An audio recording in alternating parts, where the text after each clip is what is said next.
हम लोग को डीएनए के स्ट्रक्चर के बारे में क्या क्या चीजें पता है अभी तक, उसको थोड़ा सा समराइज करते हैं, ठीक है। डीएनए के स्ट्रक्चर में आपके पास 4 बेस पेयर्स हैं। कौन कौन से? ए, बी, जी, सी। ए और जी क्या होते हैं?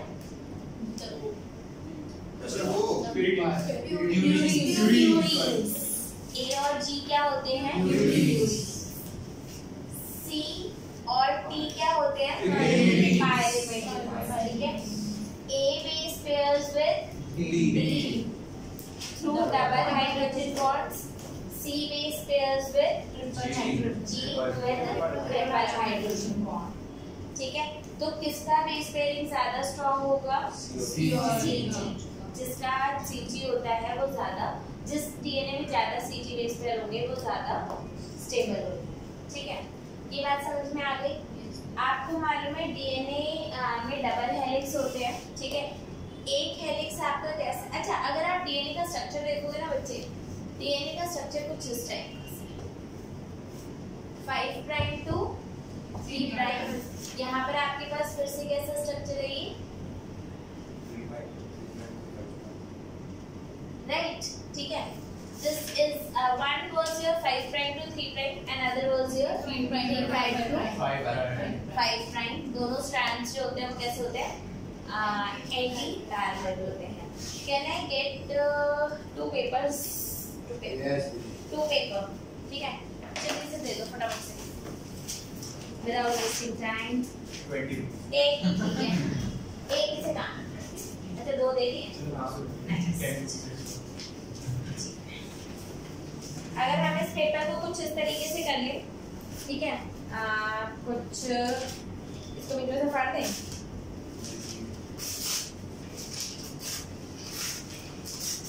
ओके, ठीक है। और अगर हम इसको थोड़ा सा ऐसा कर दें,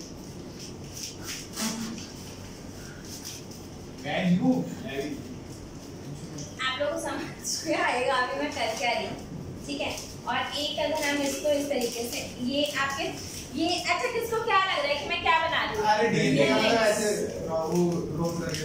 थैंक यू, आप लोगों को समझ में तो आ गया, ठीक है। कुछ लोगों को नहीं आया, कोई बात नहीं, कुछ लोग ये आपके 2 स्ट्रैंड्स हैं, ये 2 स्ट्रैंड्स हैं, ठीक है। ये कॉइल्ड होते हैं, ये पता है। इनकी कॉइलिंग इस गो में भी जा सकती है, प्लीज समझो। ये आपकी 2 स्ट्रैंड्स हैं, इनकी कॉइलिंग ऐसे भी जा सकती है और इनकी कॉइलिंग ऐसे भी जा सकती है। तो दोनों मतलब डिफरेंट है। एक इस साइड को होगा कॉइल और एक इस साइड, और दोनों कैसे हैं? एक दूसरे के मिरर इमेजेस कह सकते हैं। मतलब डिफरेंस तो नहीं बना, कैसे कॉइल? बच्चे डिफरेंस होता है, हमारे जो डीएनए होते हैं ये अलग अलग टाइप के होते हैं। जैसे कुछ एग्जैक्टली कुछ आपके डीएनए जो होते हैं वो A DNA, B DNA, Z DNA divided होते हैं, उतना डिटेलिंग में हमें नहीं जाना। लेकिन हाँ, आपका डीएनए ऐसे ट्रीक्लोकॉइल हो सकता है। अच्छा होता है अगर हमारे पास 2 अलग अलग कलर के पेपर होते हैं तो शायद आपको कॉइलिंग ज्यादा बेटर दिखती। No no no no, please please don't do that, ठीक है। एंड आपका डीएनए इस तरीके से भी कॉइल हो सकता है, राइट। राइट हैंड इस तरीके से होता है, मतलब राइट हैंड, अच्छा इसको मैं राइट हैंड बोलूंगी, ये मेरे राइट हैंड के थ्रू जा रहा है, राइट, ठीक है। और अगर मैं इसकी कॉइलिंग ऐसे करूं तो लेफ्ट हैंड के थ्रू, तो हमारा जो डीएनए वो कैसा है? राइट हैंड के थ्रू। आई बात समझे? ये ओरिएंटेशन है, this is the orientation of coiling. हमारा डीएनए आपने देखा ही होगा, right hand thumb rule, this and that, ठीक है, ठीक है। तो आपका ये राइट हैंडेड फैशन में कॉइल्ड होता है। Is this clear? यहाँ तक क्लियर है? हाँ, डिफ्रैक्शन भी पूछ लिया, मेरे को बताया साक्षी ने। ये बात समझ में आ गई? तो इनका कुछ नहीं है, बस कॉइलिंग का डिफरेंस है। ऑलराइट, आप अब इस बात को समझना, ठीक है। सेल्स जो होते हैं वो 2 टाइप के होते हैं, एक होता है प्रोकैरियोटिक सेल, एक होता है यूकैरियोटिक सेल। प्रोकैरियोटिक सेल में क्या होता है? क्या प्रोकैरियोटिक सेल में आपके पास वो होता है, क्या बोलते हैं, न्यूक्लियस होता है, well defined. They have nucleoid, they have nucleoid. Nucleoid क्या करता है? रीजन है ना बच्चे वेयर डीएनए इज प्रेजेंट, ठीक है। अगर मैं ह्यूमंस की बात करूं, ह्यूमंस में कितना डीएनए है? 3.3 into 10⁹ बेस पेयर्स, ठीक है। इतने डीएनए के बेस पेयर्स हमारे में होते हैं बच्चे, 2-4 ऊपर नीचे, ठीक है, ठीक है। अगर 2 बेस पेयर कम आ गए तो ये मत बोलना I am not a human mummy, ठीक है, यू आर स्टिल ह्यूमन, ठीक है, ओके। फिर उसके distance between 2 base pairs, 2 consecutive base pairs, 2 consecutive base pairs के बीच का डिस्टेंस 0.34 नैनोमीटर को लिख सकती हूँ इंटू 10⁹ मीटर। क्या लिखा? -9। और हाँ, thank you Shivam. Shivam no उसकी आज गलतियां निकालनी है। यस, आपने हर्ट अमरजीत को भी पता है ना? मैथ्स की क्लास में हाँ, आज चलो ठीक है। तो हमारे डीएनए कितना बड़ा होगा? 3.3 into 10⁹ इंटू में 0.34 इंटू में 10⁻⁹ मीटर, 1.122 मीटर, 1.122 मीटर। ये आपका कैंसिल हो गया, राइट। इतना बड़ा डीएनए हमारे सेल के अंदर कैसे पैक होता है, ये एक बहुत बड़ा क्वेश्चन, ठीक है। इतना सारा डीएनए की पैकिंग इतने अच्छे तरीके से करी जाती है। अच्छा, पैकिंग का मतलब सिर्फ ये नहीं है कि सब पैक कर दिया और जब ढूंढना है तो कुछ मिल ही नहीं रहा, ऐसा भी तो नहीं होता। पैक इस तरीके से किया जाता है कि चीजें पैक हो भी जाएं और जब आपको उसकी जरूरत हो आप उसको निकाल भी पाओ, ठीक है। अब जरूरत किस लिए पड़ेगी वो मैं आपको भी बताऊं, ठीक है। ये बात समझ में आई? अब हमें इतना भी मालूम है कि डीएनए पे कौन सा चार्ज होता है बच्चे? डीएनए पे कौन सा चार्ज होता है? नेगेटिव। तो हमारा डीएनए जो है that is a negatively charged molecule, ठीक है, लॉन्ग पॉलीमर, ओके। ये बात समझ में आई? इसको जो प्रोटीन स्टेबलाइज करता है वो कैसा होगा? पॉजिटिवली चार्ज होता है। उसमें कौन से अमाइनो एसिड, अच्छा प्रोटीन पे चार्ज आता कहाँ से है? कोई प्रोटीन अगर पॉजिटिवली चार्ज है, कोई प्रोटीन अगर नेगेटिवली चार्ज है, चार्ज कहाँ से आया? Amino acid. कहाँ से आया? अमाइनो एसिड से। तो इसमें कौन से अमाइनो एसिड ज्यादा होंगे? Lysine and arginine, because they carry positive charge, ठीक है। हाँ, लाइसिन एंड आर्जिनिन ज्यादा होते हैं हमारे, क्योंकि इन दोनों पे कौन सा चार्ज होता है? पॉजिटिव चार्ज होता है, ठीक है।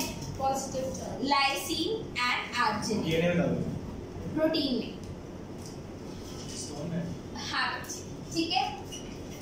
आपके इस डीएनए को कौन स्टेबलाइज करता है या कौन इसकी पैकिंग करवाता है? Histone proteins. कौन पैक करा रहा है? हिस्टोन प्रोटीन्स, ठीक है। अब हिस्टोन आपका कैसा होता है? हिस्टोन कैसा होता है इसका स्ट्रक्चर समझाने के लिए मैंने आप लोगों को बहुत अच्छे से समझाया था। काश आप लोगों में से कोई एप्पल लाता, हम काट के दिखाते हैं। अच्छा, अबे नालायक। ओके ओके ओके, प्लीज अब इस बात को ध्यान दो। आपके पास एक एप्पल है? एप्पल है ना? ठीक है। अब आपने उस एप्पल को जब एक गो में काटा तो कितने पीसेस हो गए?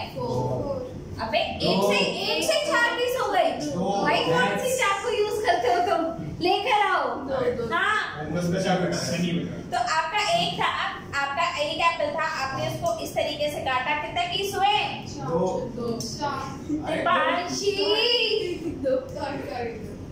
चाकू लाना कल घर वाला, पता नहीं कैसे काटते हैं आप लोग, ठीक है।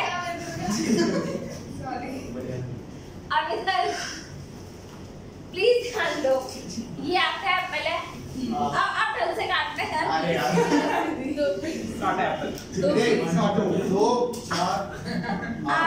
आपने इस एप्पल को प्लीज याद रखो, इस एप्पल को अगर आपने इस तरीके से काटा कितने पीस हो गए? 2। Thank God. अब सबके 2 पीस। नहीं दीदी बहुत पीसेस हुए थे। ठीक है, फिर आपने इसको ऐसे भी काट दिया। 4। ओके, टुकड़ों को संभाल के रखना। भाई पकड़ के रखना। ओके, गिर जाए क्योंकि प्लीज पे अटेंशन है। फिर आपने इसको ऐसे काट दिया। 8। कितना? अबे बायोलॉजी के स्टूडेंट हो यार प्लीज। ठीक है, कितने पीस हो गए? 8। ठीक है, आपका हिस्टोन कुछ इसी टाइप का होता है और उसे हम क्या बोलते हैं? Histone octamer. ठीक है, अच्छा एक बात याद रखना, वो आपका जो, अगर आप उस एप्पल को ढंग से पकड़ के रखोगे तो है वो एक सिंगल ही बॉल, है वो एक सिंगल बॉल जिसके कितने पीसेस हो चुके हैं? 8 पीस हो चुके हैं। राइट, ये बात समझ में आई या नहीं आई? आगे समझ में? ग्रेट। अब हिस्टोन में आपके पास कुछ सब यूनिट्स होते हैं। It's protein and it has सब यूनिट्स। ठीक है, H2A, H2B, H3H4। ठीक है, ये आपके 4 हुए और इसको अरेंज कैसे किया गया है? कुछ इस तरीके से, कुछ इस तरीके से। ठीक है, और ये समझो, प्लीज इस बात को ध्यान देना कि ये आपका नीचे वाला एप्पल है। जैसे मान लो ये जो आपका एप्पल था, इसका आपने ऊपर से यूं अलग कर दिया तो इधर 4 और इधर 4 है। समझ रहे हो? इधर भी 4 है और इधर भी 4 है। ये वाले 4 ये पोर्शन है और सेम इसी के जैसा एक 4 और आ जाता है। सेम इसी के जैसा एक 4 और आ जाता है। इसको हम क्या कहते हैं? हाँ, हिस्टोन की 2A सब यूनिट, उसकी सब यूनिट डिफरेंट, वो भी ये सारी सब यूनिट्स हैं। H1 का है, ये तो H3 और H4 में लेटर्स हैं? H3 और H4 बच्चे H2 के ही 2 वेरिएंट्स थे तो एक का नाम A, एक का नाम B दे दिया। H3 H4 में ज्यादा डिफरेंस था तो उसको 3-4 कर दिया। ठीक है, अब ये हिस्टोन ऑक्टामर है। प्लीज ध्यान रखना, जैसी ये सब यूनिट है इसके ऊपर एक सब यूनिट और आती है, एक सब यूनिट और आएगी और ये क्या बन जाएगा? Histone octamer. अब ये आपकी वो बॉल बन गई है जिसपे डीएनए को लपेटा जा सकता है। ठीक है, ये आपकी बॉल बन गई है। ठीक है, ठीक है, यस। अब इसके ऊपर डीएनए को रैप करना है। क्या करना है? डीएनए को रैप करना है। डीएनए कुछ इस तरीके से होता है। ये देखो, ये डीएनए इधर गया, ये इसके ऊपर यूं आया, एक पूरा राउंड लेगा, एक राउंड ये पूरा लेता है इस तरीके से, ये पूरा ऐसे राउंड लिया और उसके बाद दूसरा राउंड इसका आधा होता है, दूसरा राउंड आधा। मतलब आपने यहाँ से अगर स्टार्ट किया, क्या हुआ? 2 राउंड होते हैं, 2 से कम, 1 से ज्यादा। हाँ, 1.67 समथिंग कुछ होता है इसका राउंड। ठीक है, 1.5 से भी ज्यादा होता है इसका राउंड। ठीक है, समझे इस बात को? मतलब आपने एक यहाँ से अगर स्टार्ट किया, आपने एक राउंड पूरा किया, फिर और गए, लेकिन दूसरा राउंड पूरा नहीं किया, दूसरा राउंड पूरा नहीं होता। और आपने हिस्टोन ऑक्टामर पे क्या रैप किया है? डीएनए को रैप किया है। और ये स्ट्रक्चर स्टेबल क्यों है? ये स्ट्रक्चर स्टेबल क्यों है? क्योंकि आपका डीएनए नेगेटिवली चार्ज है, आपका ऑक्टामर पॉजिटिवली चार्ज है। क्या ये बात समझ में आई है? आगे समझ में? बच्चे सुन लो, सुनना ज्यादा है। ठीक है, ये बात आप लोगों को समझ में आ गई? अब कितना डीएनए इसमें रैप होता है? अच्छा, इस स्ट्रक्चर को क्या बोलते हैं? इस स्ट्रक्चर को क्या बोलते हैं? न्यूक्लियोसोम। ठीक है, इस स्ट्रक्चर को न्यूक्लियोसोम बोलते हैं। एक न्यूक्लियोसोम में कितना बेस पेयर्स होता है? 200 बेस पेयर्स होता है। यहाँ तक की बात समझ में? अब यही डीएनए जाकर के यहाँ पर एक और ऑक्टामर होगा, एक और ऑक्टामर यहाँ पर होगा या नहीं होगा? इसके अंदर फिर से क्या होगा, H2A, H2, H2B, H3, H4, और ये ऑक्टामर दिखाने के लिए मैं अंदर भी बना रही हूँ कि जैसे ऊपर 4 है वैसे ही, मतलब जैसे नीचे 4 है वैसे ही उसके ऊपर भी 4 है। ठीक है, अब ये डीएनए इसके ऊपर ऐसे ही रैप हो गया, राइट, जिसमें इससे एक राउंड पूरा लिया और उसके बाद फिर उसके बाद भी कहीं और चला जाएगा, राइट। ये बात समझ में आई है या? हाँ बच्चे को डिपेंड करता है बच्चे, ये पूरा स्ट्रक्चर न्यूक्लियोसोम, ये पूरा स्ट्रक्चर न्यूक्लियोसोम है। वो मैंने रेड और ब्लैक इसलिए बनाया है ताकि आपको 2 लेयर्स समझ में आए, उसकी 2 लेयर्स आपको समझ में आनी चाहिए। ठीक है, कल सेब ले आना, मैं आपको काट के मतलब सेब काट के दिखा दूँ।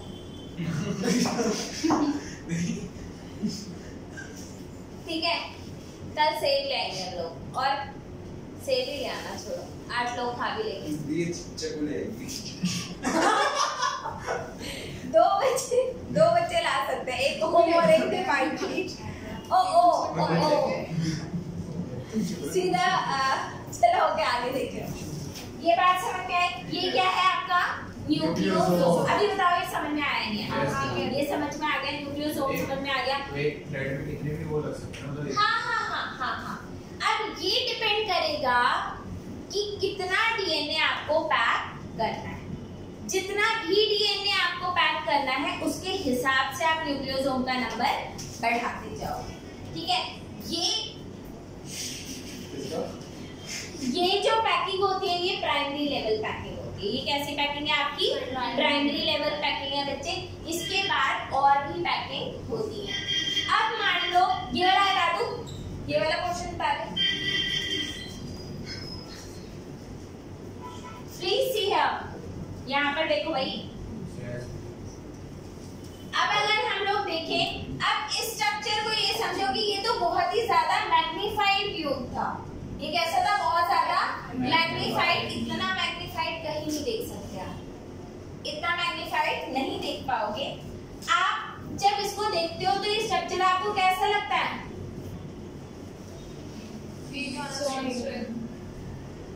ये कुछ इस तरीके का स्ट्रक्चर दिखता है। तो ये जो गोले गोले ये क्या है आपका? न्यूक्लियोसोम्स है। यू कैन से दैट कि ये जो आपका ये इतना मैग्नीफाइड व्यू है, ये इसका कितना है? मैग्नीफाइड वर्जन है। ये बात समझ में आई? तो ये आपका डीएनए है, इसे हम क्या बोलते हैं? Beads on a string structure.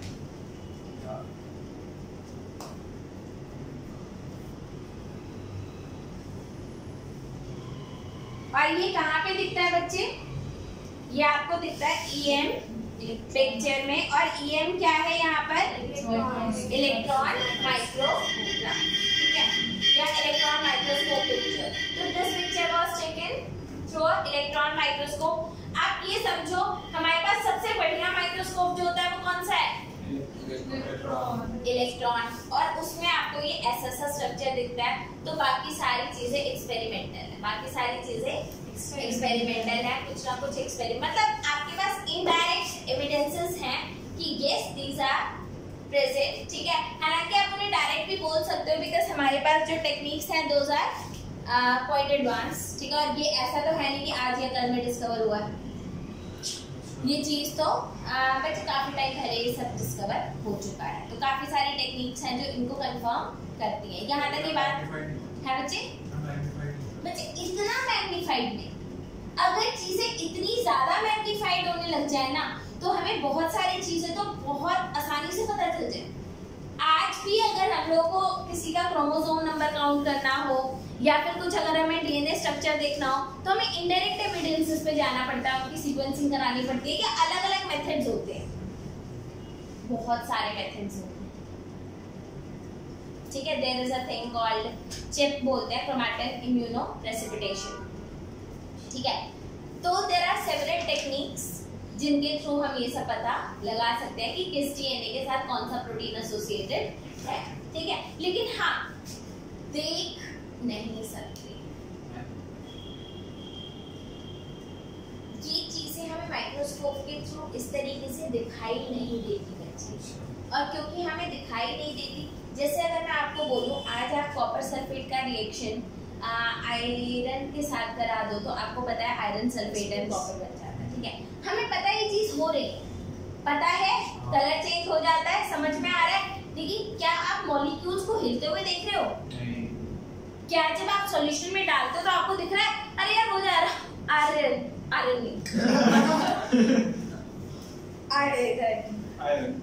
Iron हाँ Fe यार ठीक है Fe जा रहा है, तो आपको दिखाई देता है वो जा रहा है Fe?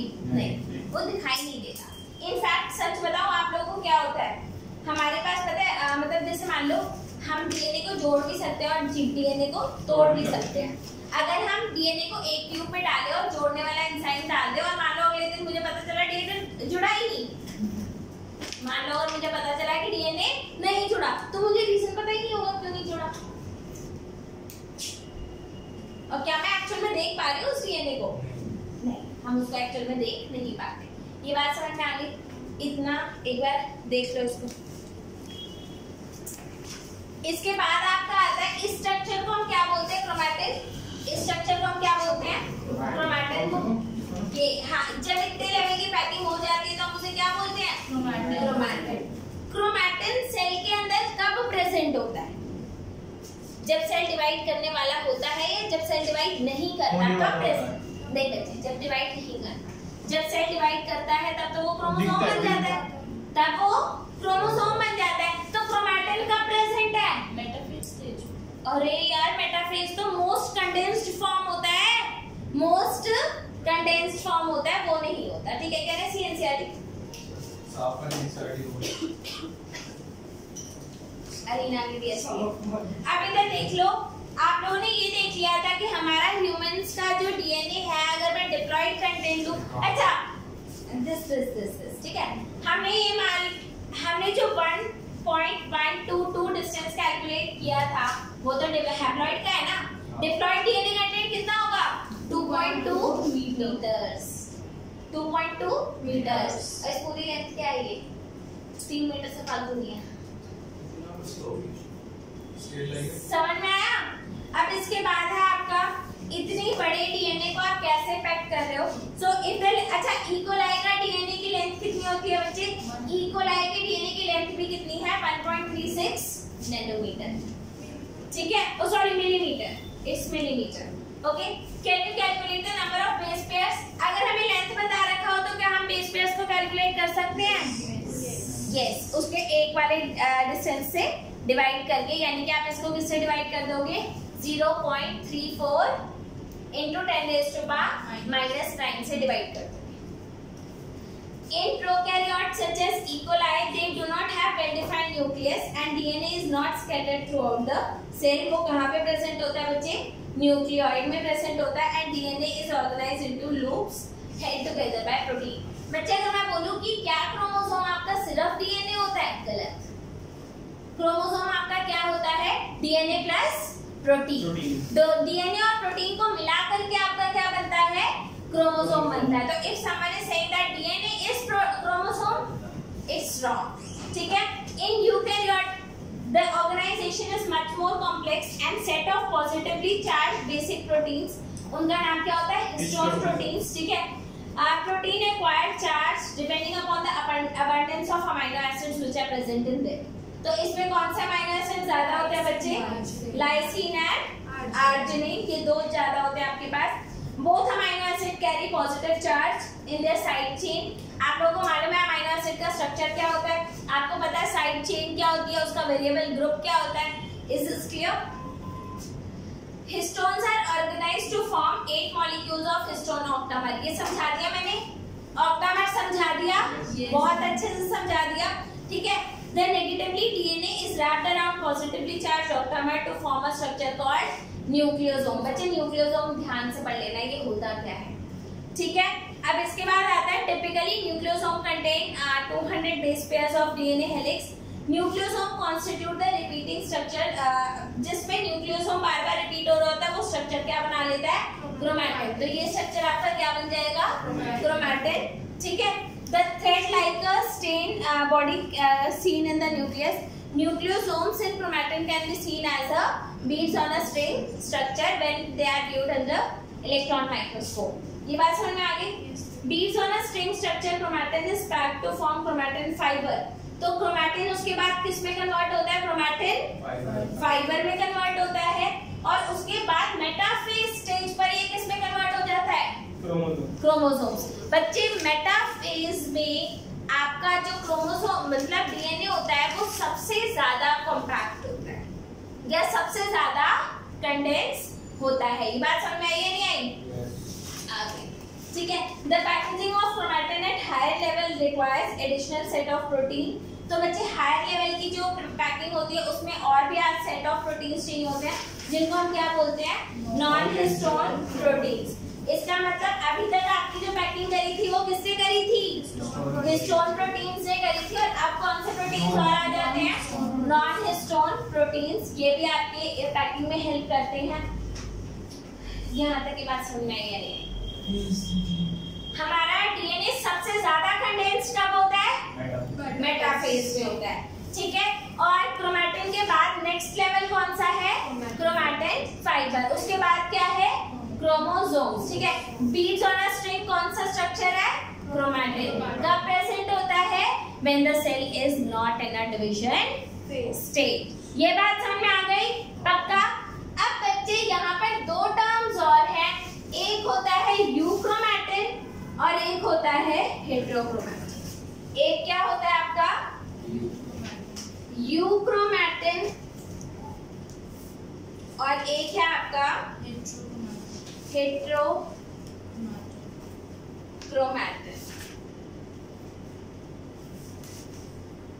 आई बस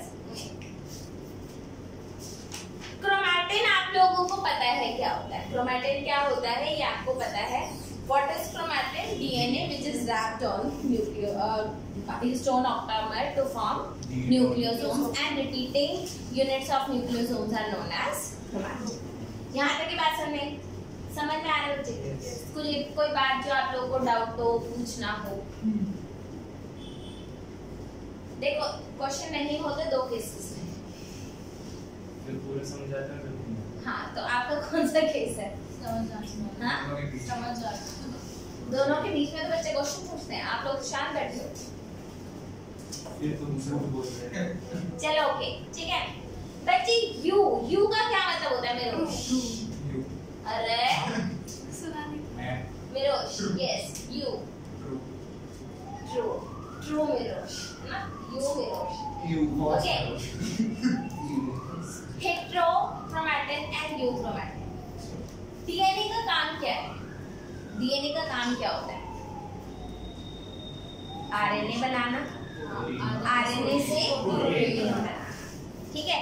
डीएनए से डीएनए बनता है रेप्लिकेशन, डीएनए से आरएनए बनता है ट्रांसक्रिप्शन, आरएनए से प्रोटीन बनता है ट्रांसलेशन, रेप्लिकेशन, ट्रांसक्रिप्शन, ट्रांसलेशन। आगे बात समझिए। ठीक है। अब डीएनए से जब आरएनए बनता है तो बहुत सारे प्रोटीन्स आते हैं और वो डीएनए को कवर करते हैं और उस डीएनए से आरएनए बनाते हैं। तो वो इजीली एक्सेसिबल होना चाहिए या नहीं होना चाहिए? होना चाहिए। तो वो डीएनए जो इजीली या फिर ट्रांसक्रिप्शनली एक्टिव होता है, जिधर से आरएनए बार बार बनाया जाता है, उसे क्या बोलते हैं? यूक्रोमैटिन। और जहां से आरएनए बनाना मुश्किल होता है हेटेरोक्रोमैटिन। ये क्या है? Transcriptionally active. ये क्या है? ट्रांसक्रिप्शनली लेस एक्टिव या फिर इनएक्टिव। मत बोलो, बुरा मान जाएगा। अब हम ऐसे थोड़े बोलते हैं तुम नालायक हो, हम बोलते हैं तुम थोड़े कम इंटेलिजेंट हो। He has potential. है ना? हाँ? He has potential. Yes, yes, yes. ठीक है। तो ये क्या है आपका? Transcriptionally active.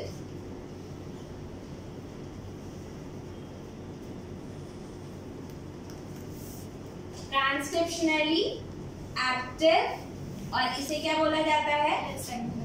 Transcriptionally transcriptionally less active, inactive मतलब वही आने से। ठीक है, आई बात समझने। और ट्रांसक्रिप्शन क्या होता है?